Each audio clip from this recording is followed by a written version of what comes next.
Assalamualaikum warahmatullahi wabarakatuh. Selamat malam. Kami akan menjelaskan tentang perancangan mekanisme mesin pencetak batu bata merah kapasitas 8 buah per menit, yaitu tugas jig and fixture, yang terdiri dari kelompok 2.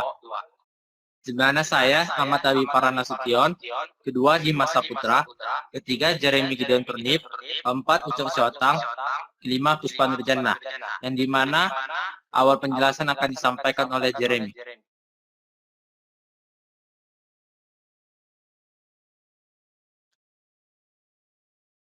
Rancangan mekanisme mesin pencetak batu bata merah kapasitas 8 buah per menit. Pendahuluan, industri batu bata di Indonesia sendiri telah berkembang pesat mulai dari industri berskala besar hingga industri berskala kecil. Pada industri berskala besar, penggunaan mesin-mesin pembuat batu bata telah memadai dan dapat menghasilkan batu bata dalam jumlah besar per harinya. Tetapi pada industri berskala kecil, proses pembuatan masih dilakukan dengan cara tradisional dan tentunya akan menghasilkan jumlah batu bata yang relatif lebih kecil dibanding industri besar.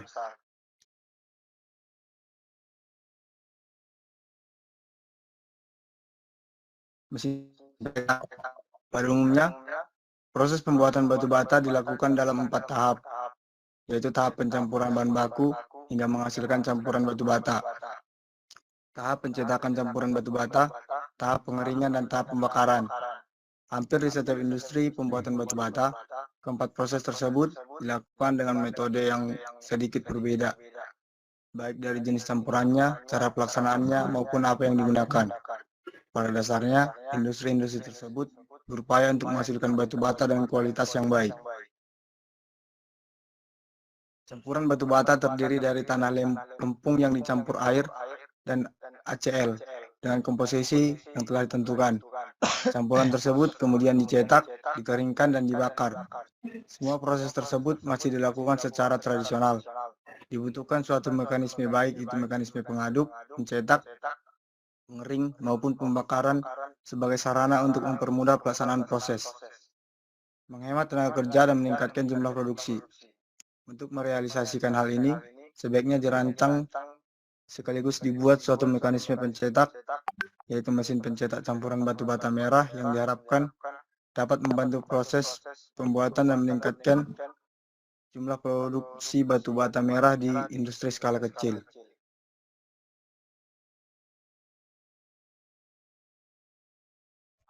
Dua, dasar teori. Pada literatur yang disusun oleh Gerhard dan Wolfgang Base dengan judul Engineering Design. Secara umum, perancangan disusun beberapa tahap, seperti pada gambar 1. Penjabaran tugas atau clarification of tasks. Tahap ini merupakan tahap pengumpulan informasi untuk mendapatkan persyaratan-persyaratan dan spesifikasi yang akan diwujudkan, sehingga dapat memperjelas tujuan perancangan yang dilakukan. Setelah semua persyaratan diperoleh, kemudian dikumpulkan dalam suatu daftar persyaratan yang dikelompokkan atas kebutuhan dan harapan. Dalam persiapan suatu daftar persyaratan, hal yang cukup penting untuk diperhatikan adalah definition. Persyaratan tersebut merupakan suatu kebutuhan atau merupakan suatu harapan. Suatu kebutuhan merupakan persyaratan yang harus dipenuhi dalam keadaan apapun. Produk hasil perancangan tidak diterima jika tidak memenuhi persyaratan yang telah ditentukan. Wishes adalah persyaratan yang dapat mungkin dipenuhi jika keadaan memungkinkan. Perancangan dengan konseptual design. Perancangan dengan konsep merupakan suatu bagian dari proses perancangan dengan melakukan identifikasi masalah utama melalui langkah-langkah perincian masalah, pembentukan struktur fungsi, dan pemeriksaan untuk prinsip solusi yang tepat serta kemungkinannya, sehingga kemudian diperoleh suatu rancangan melalui perluasan konsep solusi. Perancangan wujud atau embodiment design. Pada tahap ini, perancangan dimulai dari perancangan konsep, menentukan layout dan bentuk rancangan. Setelah itu dikembangkan menjadi sebuah produk teknik berdasarkan pertimbangan teknik dan ekonomi, dengan memperoleh lebih banyak informasi tentang keunggulan dari varian-varian yang berbeda. Maka membuat layout merupakan hal yang penting, dengan kombinasi yang tepat dan eliminasi dari solusi yang lemah. Layout terbaik akan diperoleh. Hasil dari ini memberikan layout definitif yang menyediakan pemeriksaan fungsi, kekuatan, kelayakan tempat.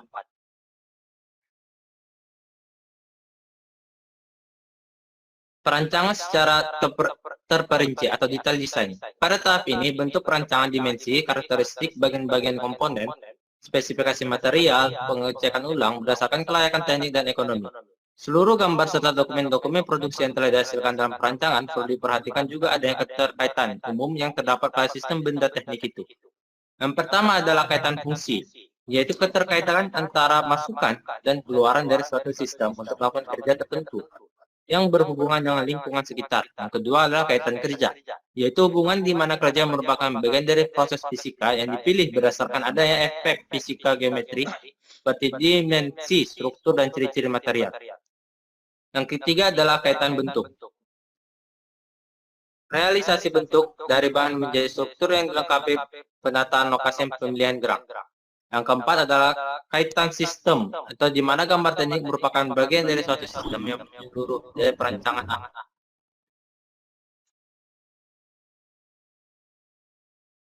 Berikut adalah peta konsepnya. Baiklah, kedua metodologi akan dibacakan oleh Ucok Sihotang. Dua, metodologi.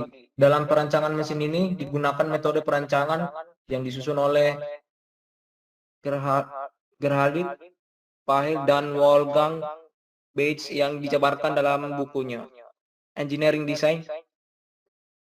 Proses perancangan yang digunakan secara garis besar terdiri dari tahap-tahap penjabaran, tugas, clarification of task, perancangan dengan konsep-konseptual design, perancangan wujud, embodiment design, dan perancangan secara terperinci atau detail design. 3. Pembahasan perancangan atau perancangan konsep. Penentuan masalah utama. Dari data di atas, tugas utama perancangan dapat diformulasikan sebagai berikut. 1. Membuat dengan ukuran tertentu dengan mekanisme pada satu siklus terdiri, pemasukan alas adonan batu bata, pemasukan bahan baku, proses percetakan dan proses pengeluaran secara otomatis, di mana mekanisme bersifat mekanik. Berikut struktur fungsi mesin pencetak batu bata.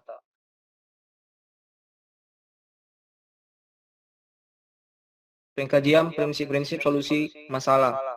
Dari struktur fungsi, maka dapat dibuat prinsip pemecah masalahnya. Berikut tabel nomor 3.2.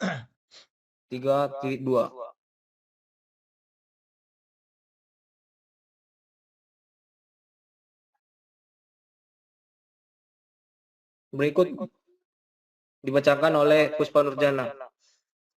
Sekali, Bang. Pengkajian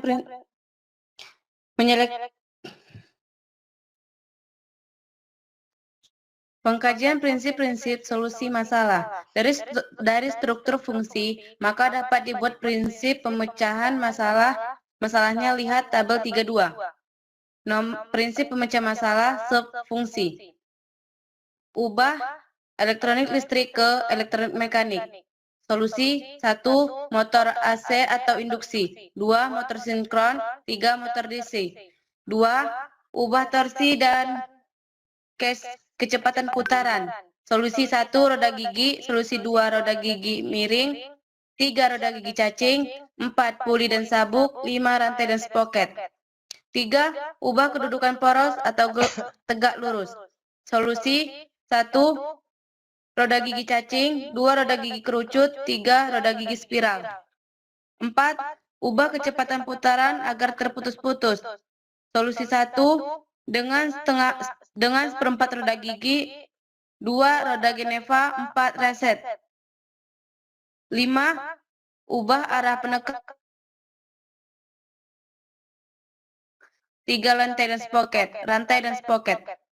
6. Mekanisme penekan. Solusi 1. Mekanisme Enkoltorak. 2. Mekanisme pencetak berputar. 3. Mekanisme pencetak berupa roda. 7. Mekanisme cetakan. Solusi 1. Cetakan berputar. 2. Cetakan konveyor. 3. Cetakan dinding silinder.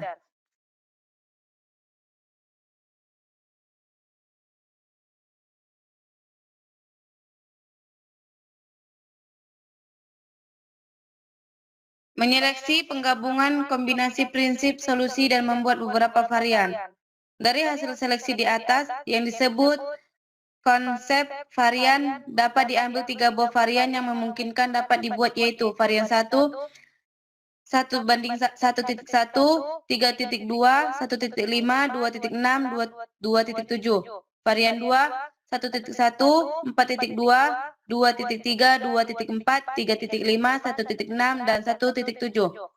Varian 3, 1.1, 4.2, 2.3, 2.4, 3.5, 1.6, dan 2.7. Berikut gambar varian.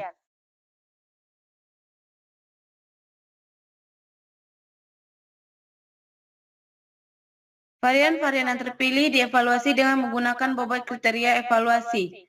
Budgeting Evaluation Kriteria. Evaluasi ini menggunakan suatu harga yang disebut Widgeting Factor, yang merupakan bilangan positif dengan batas 0 sampai 1 atau 0 sampai 100. Bobot kriteria diberikan sesuai dengan bobot kriteria yang ditekankan oleh perancang. Bobot kriteria tersebut dibuat dengan menggunakan rantai objektivitas seperti gambar 5. Berikut gambarnya.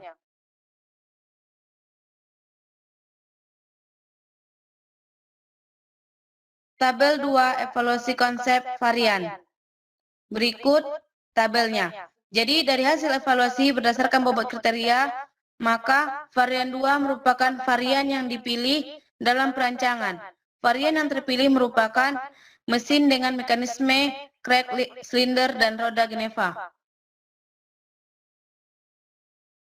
Berikut akan dilanjutkan oleh Dimas Saputra.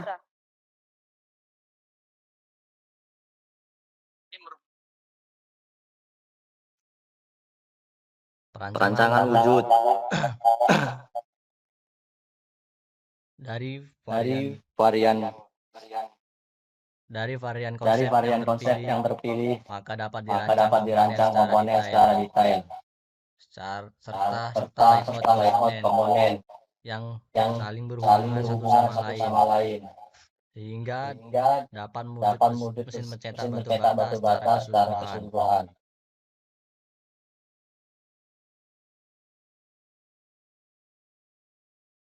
Kesimpulannya, dari hasil proses perancangan mesin batu merah didapatkan spesifikasi mesin sebagai berikut. Data, dimensi, hasil 80 kali 80 cm kubik, daya putar atau putaran, luas power 1440 rpm, mekanisme silinder crank dan gini wheel.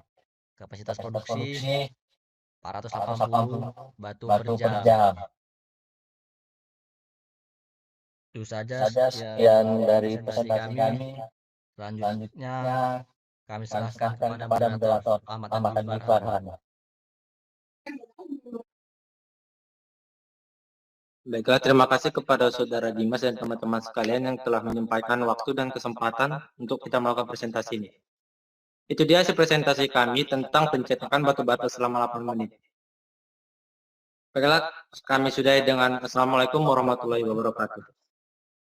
Waalaikumsalam warahmatullahi wabarakatuh. Sabar dulu. Lihat ya.